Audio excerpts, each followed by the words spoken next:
So probability का meaning क्या होता है? देखिए, आपने सुना होगा कि आज इंडिया के जीतने के चांस इतने हैं, आज बारिश होने के चांसेस इतने हैं, है ना, और आज ये होने के चांसेस इतने हैं, आज वो होने के चांसेस इतने हैं। सो चांसेस मतलब क्या है? चांसेस को अगर हम दूसरी मैथमेटिकल भाषा में अगर इसको बोलें तो उसको कहते हैं हम प्रोबेबिलिटी।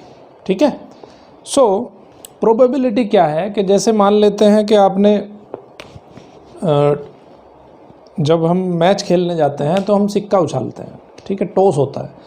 तो टॉस के टाइम क्या होता है कि सिक्के के दो पहलू होते हैं, एक हेड होता है और एक टेल होता है। ठीक है। अब मुझे ये बताओ ज़रा, हेड आने के चांस कितने हैं और टेल आने के चांस कितने हैं? 50-50 चांस है। हेड भी आ सकता है, टेल भी आ सकता है, दोनों में से कुछ भी आ सकता है ना। तो 50-50 चांस है। तो यहाँ पे जब हम प्रोबेबिलिटी की बात करते हैं तो देखो टोटल कितने चांसेस हैं भाई? दो आउटकम, टोटल आउटकम क्या हो सकते हैं? टोटल आउटकम क्या हो सकते हैं? या तो हेड आ सकता है या तो टेल आ सकता है। तो टोटल आउटकम कितने हो गए? 2 हो गए, है ना। और अगर एक बार सिक्का उछालेंगे तो हेड आने की जो हेड आने की जो पॉसिबिलिटी है वो कितनी है? पॉसिबिलिटी भाई, एक बार सिक्का उछालेंगे तो एक ही बार हेड आ सकता है ना, या फिर टेल आ सकता है। तो हेड आने की जो पॉसिबिलिटीज़ है, पॉसिबिलिटीज़ ऑफ हेड कितनी हो सकती हैं? 1 हो सकती हैं। ठीक है। और same way possibilities of tail भी कितनी हो सकती है? 1 हो सकती है। ठीक है। तो प्रोबेबिलिटी का मतलब क्या है? प्रोबेबिलिटी अगर आप देखो, सो प्रोबेबिलिटी इज़ नथिंग, इसको हम P से डिनोट करते हैं। तो ये जो है किसी भी इवेंट के जो टोटल जो पॉसिबिलिटीज़ हैं, किसी इवेंट के होने की जो पॉसिबिलिटीज़ हैं, तो पॉसिबिलिटीज़ या फेवरेबल पॉसिबिलिटीज़, इसको ऐसे भी लिख सकते हो, number of favourable outcomes upon total outcomes. ठीक है। बहुत सिंपल भाषा में आपको समझाऊंगा, ज़्यादा इसको हम टिपिकल टॉपिक नहीं बनाएंगे, बहुत आसान सा टॉपिक बना के चलेंगे हम। तो अब मुझे बताओ यहाँ पे कि हेड आने की प्रोबेबिलिटी कितनी है? हेड आने की प्रोबेबिलिटी कितनी है आपकी? हेड कितनी बार आ सकता है? एक बार सिक्का उछालेंगे तो एक बार आ सकता है। और टोटल पॉसिबिलिटीज़ कितनी है? टोटल आउटकम कितने हैं? 2 हैं। तो हेड आने की जो प्रोबेबिलिटी हो गई वो कितनी हो गई? 1/2 हो गई। सिमिलरली जो टेल आने की जो प्रोबेबिलिटी है वो कितनी हो जाएगी? टेल आने के पॉसिबिलिटी कितनी है? 1। एक बार सिक्का उछालेंगे, एक बार टेल आ सकता है। और टोटल कितने हो गए वहाँ पे? 2 टोटल आउटकम हो सकते हैं। ठीक है। तो इस तरह से हेड आने की जो प्रोबेबिलिटी हो गई 1/2 हो गई, टेल आने की जो प्रोबेबिलिटी हो गई वो भी 1/2 हो गई। ठीक है। ओके। अब थोड़े से और क्वेश्चंस ले लेते हैं हम। मान लेते हैं डाइस एक उछालते हैं हम। एक डाइस जो है, डाइस के कितने उसके कितने सरफेस होते हैं डाइस के? डाइस में जो है कितना होता है? 1 होता है, नंबर 2 होता है, 3 होता है, 4, 5 एंड 6 होता है। ठीक है। उसको मान लो हमने एक बार हमने डाला तो डाइस के जो 1 आने की जो प्रोबेबिलिटी है वो कितनी हो जाएगी भाई? अगर डाइस एक बार हम डालते हैं, ठीक है, लूडो वूडो तो सबने खेला होगा ना, तो लूडो में जो डाइस यूज़ होता है उसमें 6 फेस होते हैं। इस तरह का होता है उसका स्ट्रक्चर। ठीक है। एक क्यूब के जैसा होता है ना। और यहाँ पे 1 नंबर लिखा होता है, फिर एक यहाँ पे 6 लिखा होता है, यहाँ पे 4, यहाँ पे 3, यहाँ पे 2 और एक जो है और कौन सा रह गया? 1 2 3 4 5 लिखा होता है। ठीक है। तो इस तरह से उसके ऊपर जो है 6 नंबर लिखे होते हैं, 6 फेसिस होते हैं, 6 नंबर लिखे होते हैं। तो आप मुझे बताओ ज़रा कि 1 आने की पॉसिबिलिटी कितनी है भाई? 1 आने की फेवरेबल कंडीशन कितनी है भाई? एक ही आ सकता है उसमें, या तो 1 आएगा या 2 आएगा या 3 आएगा या 4 आएगा। एक बार अगर डाइस डालोगे तो एक ही आएगा इनमें से कोई सा ना कोई सा नंबर। तो आने की 1 आने की पॉसिबिलिटी जो है 1 है, और टोटल पॉसिबिलिटी कितनी है 6 है। तो यहाँ पे जो प्रोबेबिलिटी हो गई 1 आने की वो कितनी हो गई 1/6 हो गई। 2 आने की प्रोबेबिलिटी कितनी हो गई, 2 भी एक ही बार आ सकता है तो ये भी 1/6 हो गई। 3 आने की प्रोबेबिलिटी कितनी हो गई, ये भी 1/6 हो गई। 4 आने की प्रोबेबिलिटी कितनी हो गई, ये भी 1/6 हो गई। 5 आने की प्रोबेबिलिटी 1/6 हो गई, और 6 आने की प्रोबेबिलिटी भी 1/6 हो गई। ठीक है, ओके। अभी हम थोड़ा सा इसको क्वेश्चन को ट्विस्ट करते हैं। मान लेते हैं कि इस डाइस को अब हम 2 बार उछालते हैं। इस डाइस को कितनी बार उछालते हैं हम, 2 बार उछालते हैं, या हम 2 डाइस को एक साथ मिलाते हैं। ठीक है, या अभी थोड़ा 2 डाइस छोड़ दो, अभी सिंगल डाइस पे देखते हैं, सिंगल डाइस पे फोकस करते हैं।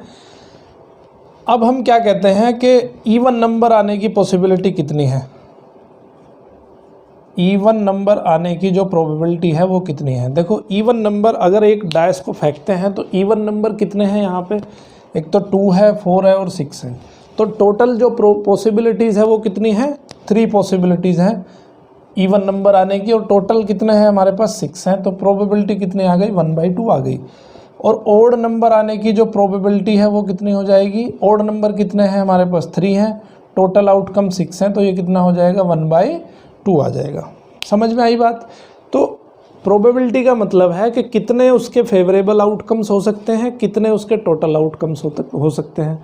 तो उनको दोनों को अगर डिवाइड कर देते हैं तो इस तरह से आता है प्रोबेबिलिटी। और हमेशा आपको ध्यान रखना है,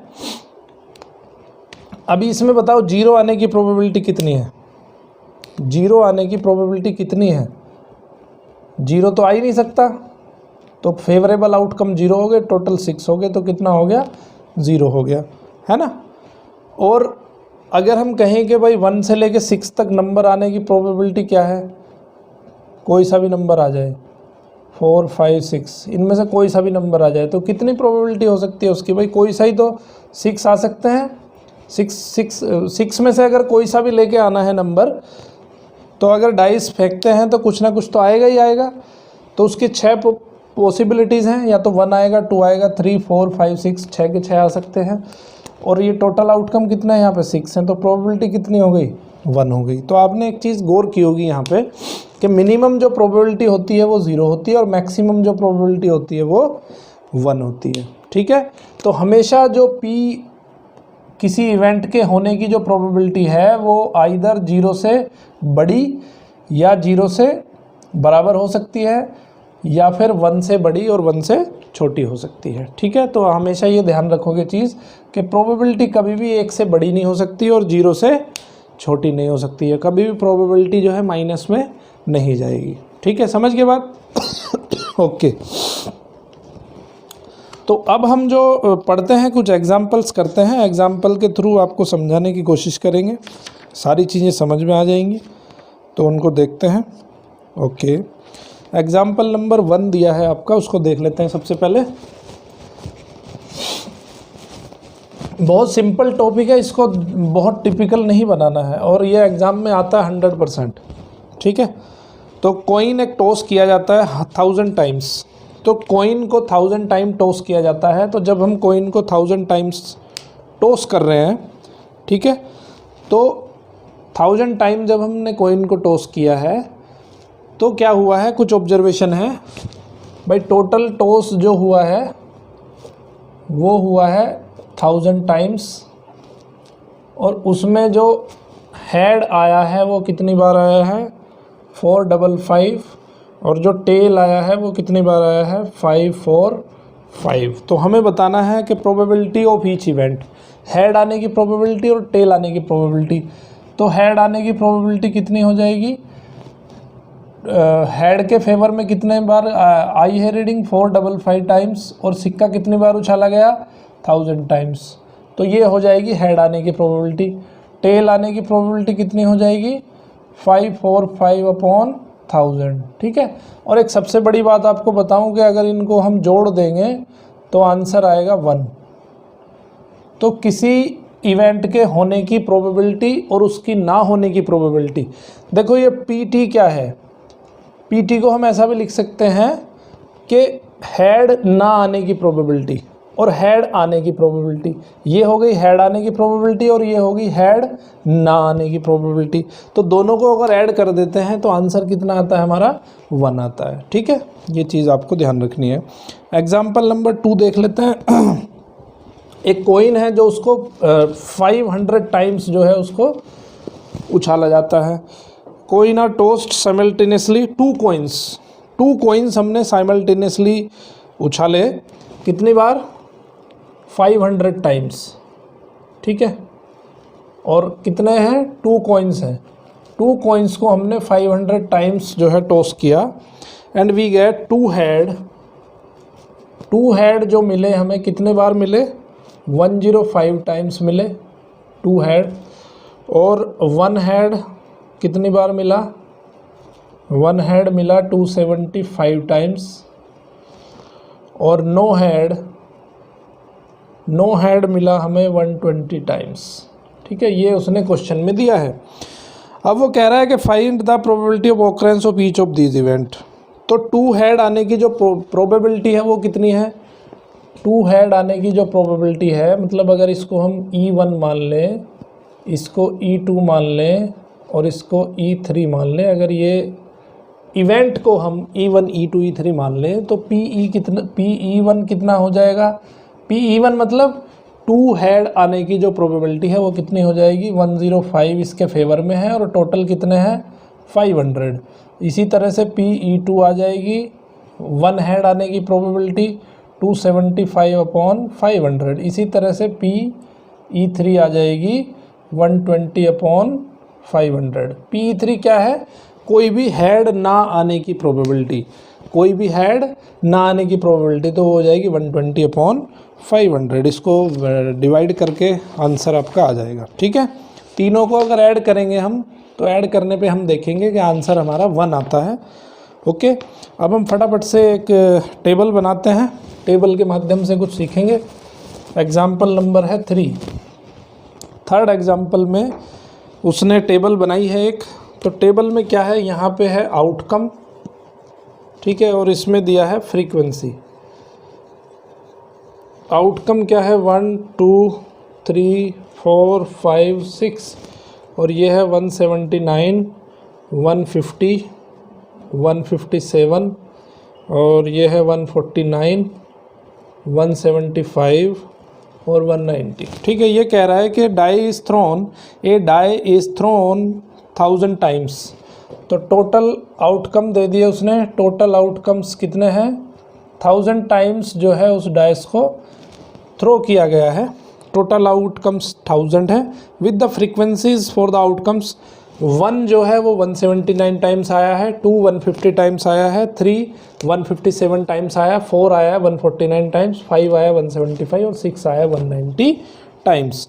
तो अब कह रहा है कि find the probability of getting each outcome. Each outcome की प्रोबेबिलिटी बताओ।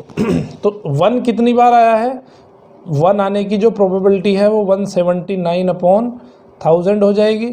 2 आने की प्रोबेबिलिटी 150/1000 हो जाएगी। सिमिलरली आप इसी तरह से सबके आने की प्रोबेबिलिटी फाइंड कर सकते हो और सबको ऐड करोगे तो आंसर जो है 1 आ जाएगा। ठीक है, तो यहाँ से हमने 2 बातें सीखी कि probability of each event lies between 0 and 1। 0 और 1 के बीच में प्रोबेबिलिटी हो सकती है और सब प्रोबेबिलिटी का जो एडिशन होता है वो कितना होता है 1 होता है। ठीक है, अब एग्जाम्पल नंबर 4 देख लेते हैं। 4 में भी कुछ इसी तरह टेबल दी गई है।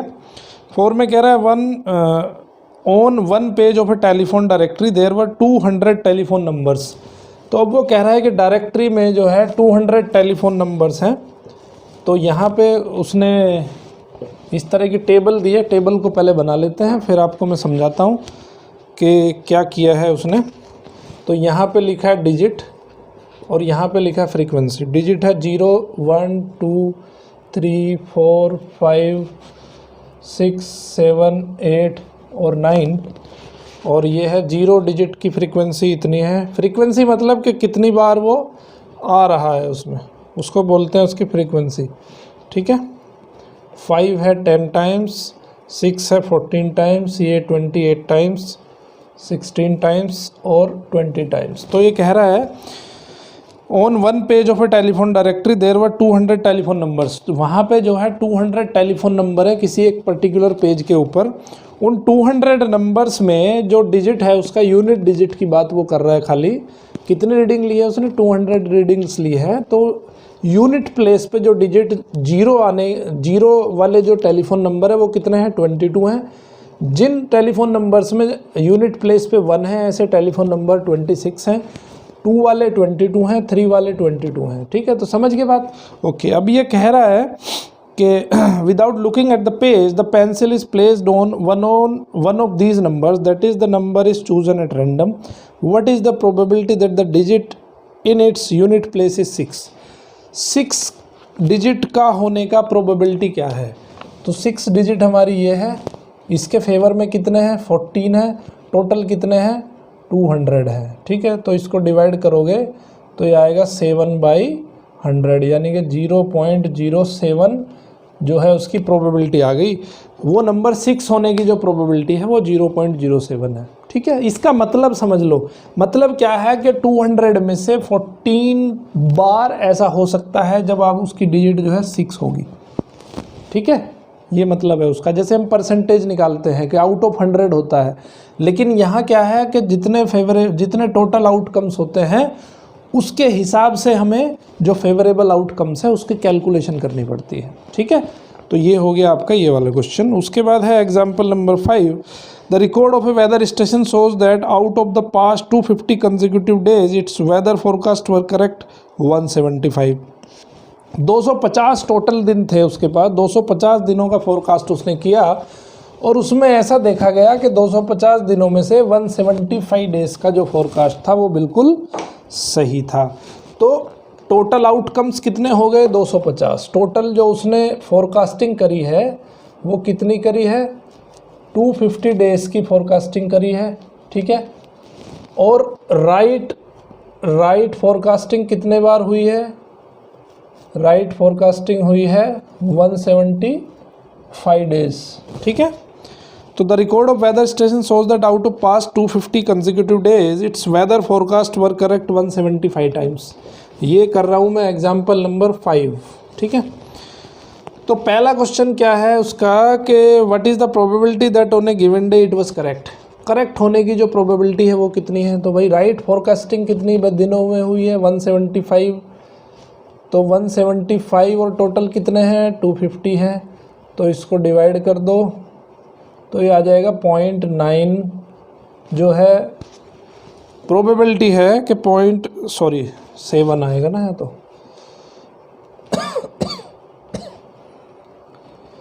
0.7 ऐसी प्रोबेबिलिटी है कि उसमें आपका वेदर बिल्कुल एक्यूरेट बताएगा। ठीक है, अब दूसरे में कह रहा है कि what is the probability that it was not correct at a given day. मैंने क्या बताया था कि किसी इवेंट के होने की प्रोबेबिलिटी और ना होने की प्रोबेबिलिटी दोनों को अगर ऐड कर दें तो 1 आता है आंसर। ठीक है, तो राइट होने की प्रोबेबिलिटी कितनी आ गई? 0.7। और रॉन्ग होने की प्रोबेबिलिटी कितनी आएगी? 1 में से इसको घटा देंगे तो कितना आएगा? 0.3। तो रॉन्ग होने की प्रोबेबिलिटी जो है वो आ गई 0.3। ठीक है, इसी तरह से बिल्कुल सिंपल से एग्जाम्पल्स आपको करने हैं। सॉरी, अब पढ़ने वाले हैं हम एग्जाम्पल नंबर 6। ठीक है, 6 देख लेते हैं। 6 में एक टेबल बनी है। टेबल में क्या है? डिस्टेंस इन किलोमीटर, पहला ये है। दूसरा है फ्रीक्वेंसी। मैं पहले टेबल बना लेता हूँ फिर आपको समझाऊंगा क्या है इसमें। लेस देन 4000 इसकी फ्रीक्वेंसी है 20 और 4000 to 9000 इसकी फ्रीक्वेंसी है 210 और 9001 to 14000 इसकी फ्रीक्वेंसी है 325 और मोर देन 1400 14000 इसकी फ्रीक्वेंसी है 445। ठीक है, अब ये है क्या टेबल उसको देख लो पहले। A tyre manufacturer company kept a record of the distance covered before a tyre needed to be replaced.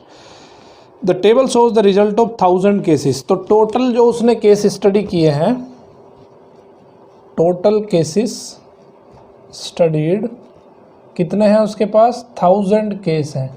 तो उन 1000 केस में उसने क्या पाया कि जो टायर रिप्लेस होने की जो प्रोबेबिलिटी है, रिप्लेस होने की जो फ्रीक्वेंसी है, कि जो टायर लेस देन 4000 चला हो ऐसे टायर 20 ही रिप्लेस होते हैं।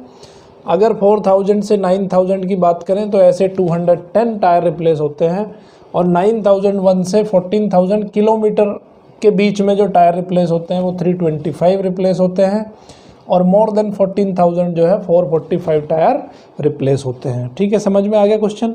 उसके बाद वो पूछ रहा है कि if you buy a tire of this company, what is the probability that it will need to be replaced before it has covered 4000 kilometre. 4000 kilometre से पहले उसके रिप्लेस होने की प्रोबेबिलिटी क्या है? तो लेस देन 4000 के पीछे रिप्लेस होने की जो फ्रीक्वेंसी है वो कितनी है, 20 है, और टोटल कितने हैं, 1000 है। तो इसकी जो फ्रीक्वेंसी, इसकी जो प्रोबेबिलिटी आ जाएगी वो कितनी आ जाएगी, 20/1000। ये कैंसिल हो गया, तो ये आ गया 50 आ गया, तो ये आ गया 0.01। कितनी आ गई, 0.01 जो है इसकी प्रोबेबिलिटी हो गई कि वो लेस देन 4000 किलोमीटर जो है वो रिप्लेस होगा। उसकी प्रोबेबिलिटी खाली 0.01 है। ठीक है,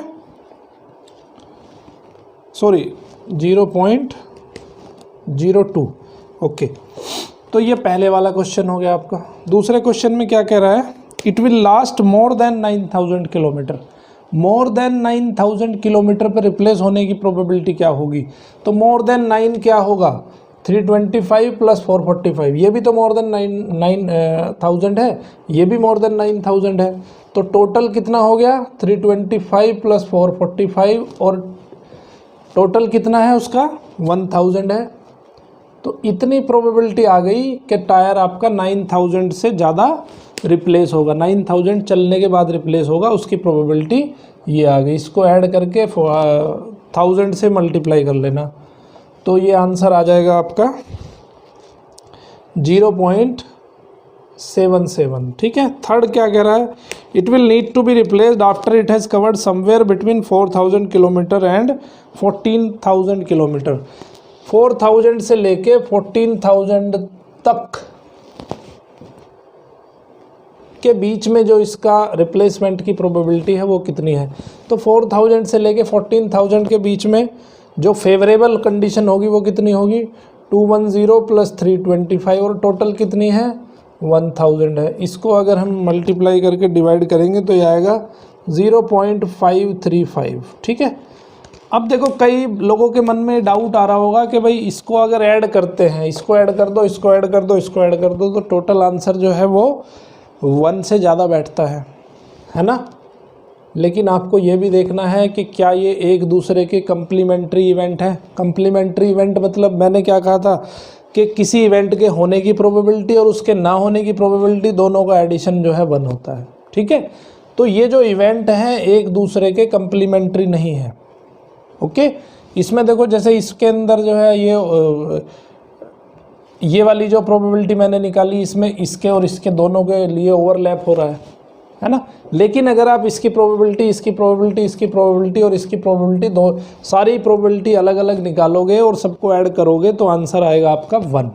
ठीक है, तो यहाँ ये कन्फ्यूजन क्रिएट नहीं करना है। उसी हिसाब से एग्जाम्पल नंबर 7 हो जाएगा। 7 एग्जाम्पल भी मैं आपके लिए छोड़ता हूँ, बहुत सिंपल सा एग्जाम्पल है। ओके, तो अभी हम देखते हैं एग्जाम्पल नंबर 8। 8th एग्जाम्पल में भी एक टेबल है, देख लेते हैं क्या कह रहा है वो। ओके, तो टेबल फटाफट से बना लेते हैं। एक कंपनी का बायोडाटा है ये, एज ऑफ ड्राइवर्स। कुछ ड्राइवर्स वहाँ पे काम करते हैं तो उनका जो एज है वो ईयर्स में लिखी हुई है। ठीक है, तो 18 से लेके और 29 की एक एज ग्रुप है, एक है 30 से लेके 50 का, और एक एज ग्रुप है अबव 50। ठीक है, अब इसके अंदर क्या होता है, accident in a year. Accident in a year, एक साल में होने वाले एक्सीडेंट का यहाँ पे जो है बायोडाटा है। क्या बायोडाटा है वो देख लेते हैं। ऐसे ड्राइवर जिन्होंने 0 एक्सीडेंट किया है, 1 एक्सीडेंट किया है एक साल में, 2 एक्सीडेंट किया है, 3 एक्सीडेंट किया है और ओवर 3 है। ठीक है, तो ऐसे ड्राइवर 18 से 29 साल के जो ड्राइवर ऐसे ड्राइवर हैं वो कितने हैं? 440। टोटल ड्राइवर कितने थे यहाँ पे? टोटल जो ड्राइवर्स का डाटा उन्होंने कलेक्ट किया है, टोटल ड्राइवर्स थे वहाँ पे 2000। तो ये जो है टोटल ड्राइवर का डाटा है 2000। 1 एक्सीडेंट वाले 160 हैं, 2 एक्सीडेंट वाले 1110 हैं। किस एज ग्रुप में? 18 से 29 साल की एज ग्रुप में। 3 एक्सीडेंट वाले 61 है और ओवर 3 जो है वो 35 है। 30 से 50 की अगर एज ग्रुप देखते हैं हम, 30 से 50 में 5005 ऐसे हैं जिन्होंने कोई भी एक्सीडेंट नहीं किया। 125 1 एक्सीडेंट वाले हैं, 60 जो है 2 एक्सीडेंट वाले हैं, 22 3 एक्सीडेंट वाले हैं और 18 3 से ऊपर एक्सीडेंट वाले हैं। अब वो 50 ऐसे लोग हैं 360 जिन्होंने कोई एक्सीडेंट नहीं किया है। 45 ऐसे हैं जिन्होंने 1 एक्सीडेंट किया है एक साल में। 35 ऐसे हैं जिन्होंने 2 एक्सीडेंट किया है। 15 ऐसे हैं जिन्होंने 3 किया है और 9 ऐसे हैं जिन्होंने 3 से ज़्यादा किया है। ठीक है, तो पहला क्वेश्चन ये पूछ रहा है कि being 18 to 29 year, 18 to 29 year, केवल इसी पे फोकस करना है हमें, of age and having exactly 3 accident in 1 year. 3 accident in a year, exactly 3 accident in a year, और क्लास उसकी कौन सी है? 18 to 29। तो 3 एक्सीडेंट इन ईयर कितना आ रहा है? 61। तो कितना आ गया? 61 अपॉन कितने टोटल आउटकम्स थे आपके पास? 2000। ठीक है, तो ये आ जाएगा 61 अपॉन 2000। सेकंड क्या कह रहा है वो? Being 30 to 50 years. तो अब बात कर रहे हैं किसकी? 30 to 50 ईयर्स की। एंड हैविंग 1 और मोर एक्सीडेंट इन ए ईयर, या तो एक एक्सीडेंट हो या एक से ज़्यादा एक्सीडेंट हो। तो इसका मतलब है कि ये सारे के सारे या तो एक या एक से ज़्यादा, इसका मतलब ये सारे ऐड हो जाएंगे, है ना। तो ये हो जाएगा आपका 125 + 60 + 22 + 18 अपॉन 2000। क्लियर है? तो इतना आ जाएगा आपका सेकंड आंसर, उसकी प्रोबेबिलिटी आ जाएगी। थर्ड में क्या पूछ रहा है? Having no accident in 1 year, कोई भी एक्सीडेंट नहीं हुआ 1 ईयर के दौरान। ठीक है, तो ऐसे ड्राइवर कितने हैं? ये वाले ड्राइवर ऐसे हैं जिन्होंने कोई भी एक्सीडेंट नहीं किया एक साल के अंदर। तो उसकी प्रोबेबिलिटी क्या हो जाएगी थर्ड वाले की?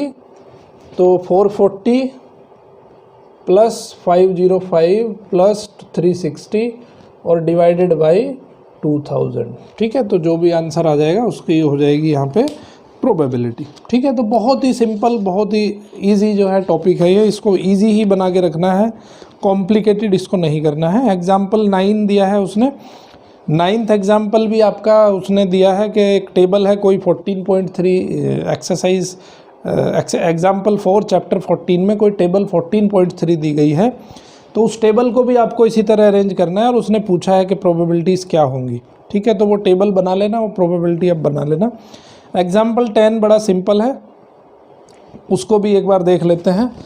थोड़ा सा आपके हिसाब से थोड़ा सा डिफ़िकल्ट है, लेकिन अगर आप कंसेप्ट वाइज देखोगे तो बहुत सिंपल एग्जाम्पल है। ये टॉपिक ही बड़ा सिंपल दिया गया है। ठीक है, तो टेबल 15.1 क्या कहती है कि एक बैग रखा है, बैग के अंदर नंबर ऑफ सीड्स जर्मिनेटेड। ठीक है, ये डेटा हमारे पास है। तो फर्स्ट बैग है, बैग कितने हैं टोटल? 5 बैग हैं। 5 बैग के अंदर सीड्स रखे हुए हैं। तो नंबर ऑफ सीड्स जर्मिनेटेड, पहले बैग में 40 हैं, दूसरे में 48 हैं, तीसरे में 42 हैं, चौथे में 39 है, पाँचवें में 41 है। ठीक है, तो ये कह क्या रहा है? 50 seeds were selected at random from each of 5 bags of seeds. Total जो है वो 50 सीड्स सेलेक्ट किए गए, 5 बैग के अंदर से रैंडमली लिए गए, and were kept under standardized conditions favoring to germination. After 20 days, the number of seeds which had germinated in each collection were counted and recorded as follows. ठीक है, तो what is the probability of germination? देखो total जो seeds थे हमारे पास total seeds कितने थे हमारे पास, 50 थे, है ना।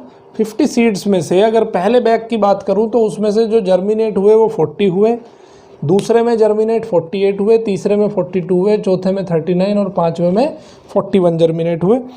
तो अब ये कह रहा है कि टोटल नंबर ऑफ बैग कितने थे हमारे पास, 5 थे। टोटल बैग्स कितने थे हमारे पास, 5 थे, ठीक है। अब ये कह रहा है कि number of bags in which more than 40 seeds germinated, कितने ऐसे बैग हैं जिसमें 40 से ज़्यादा सीड्स जर्मिनेटेड हुए।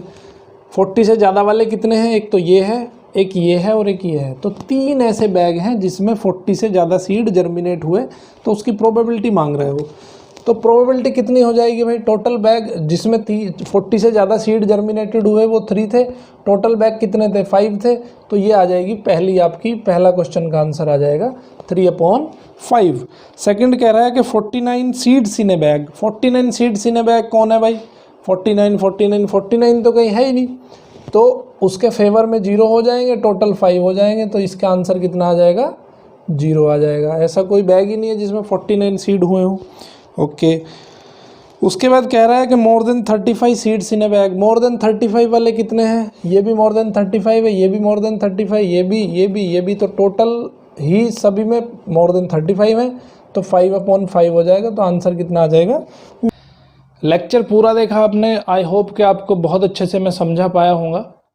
तो अगर इस चैनल में आगे भी आपको अपडेट चाहिए तो मेरे चैनल को लाइक करिए, शेयर करिए, सब्सक्राइब करिए और ज़्यादा ज़्यादा लोगों तक इस मुहिम को पहुंचाइए, जिससे कि मैक्सिमम लोगों तक बेनिफिट पहुंच सके। Thank you very much. देखते रहिए मैथ किंग मेकर।